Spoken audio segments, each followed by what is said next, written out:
नमस्कार मित्रांनो. आजकाल आपण Google पे, फोनपे, पेटीएम किंवा भीम वापरून एका क्लिकमध्ये पैसे पाठवतो. पण कधी विचार केला आहे का? UPI आयडी नेमकी तयार कशी होते? @OKSBI, YBL, पेटीएम याचा अर्थ काय असतो? UPI आयडी आणि UPI पिन मध्ये फरक काय असतो? चला सविस्तर जाणून घेऊया. UPI म्हणजे काय? UPI म्हणजे युनिफाईड पेमेंट्स इंटरफेस ही अशी प्रणाली आहे जी तुमचे बँक खाते थेट मोबाईलशी जोडते आणि काही सेकंदात पैसे पाठवण्याची सुविधा देते. पूर्वी पैसे पाठवण्यासाठी account number, IFSC code, account holder name लागत असे. पण UPI आल्यावर फक्त एक UPI आयडी पुरेशी झाली. UPI आयडी म्हणजे काय? UPI आयडी हा तुमचा डिजिटल पेमेंट पत्ता असतो.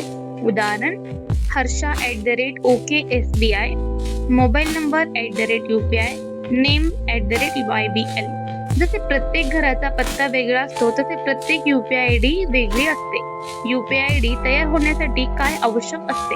बँक खाते, बँकेत नोंद असलेला मोबाईल नंबर, UPI ॲप उदाहरण Google पे, फोनपे, पेटीएम, भीम. UPI आयडी तयार होण्याची संपूर्ण प्रक्रिया. स्टेप 1 मध्ये ॲप इन्स्टॉल करा. सर्वप्रथम UPI ॲप डाउनलोड करा. म्हणजे Google pay, PhonePe, Paytm, Bhim यापैकी कोणताही एक ॲप तुम्ही डाउनलोड करा. त्यानंतर step 2 mobile number verify. App तुमच्या सिम मधून SMS पाठवतात. यामुळे ॲपला कळते की हा नंबर खरोखर तुमचाच आहे. स्टेप 3 बँक अकाउंट शोधले जाते. NPCIच्या प्रणालीद्वारे तुमच्या मोबाईल नंबरशी जोडलेले बँक खाते शोधले जाते.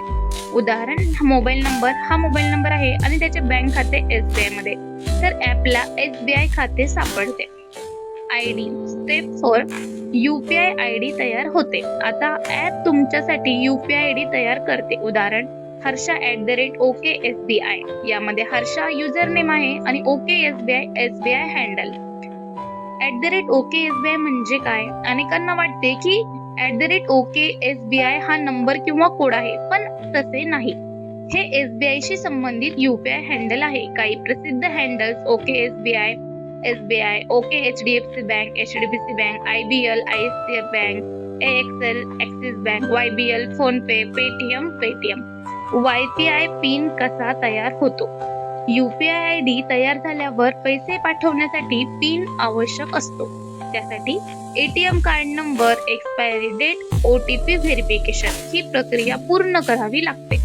त्यानंतर 4 किंवा 6 अंकी UPI पिन तयार केला जातो.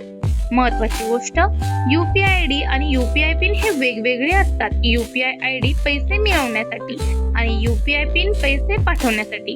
कोणी फक्त तुमची UPI आयडी जाणत असेल तर तो तुम्हाला पैसे पाठवू शकतो, पण तुमचा UPI पिन माहीत नसल्यास तो तुमच्या खात्यातून पैसे काढू शकत नाही. फसवणुकीपासून सावध राहा. OTP कोणालाही सांगू नका. UPI पिन कोणालाही सांगू नका. स्क्रीन शेअर करू नका.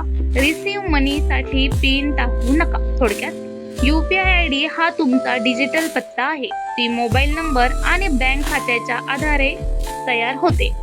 @OKSBI, YBL, पेटीएम हे UPI हँडल्स आहेत. UPI पिन व्यवहार सुरक्षित ठेवते.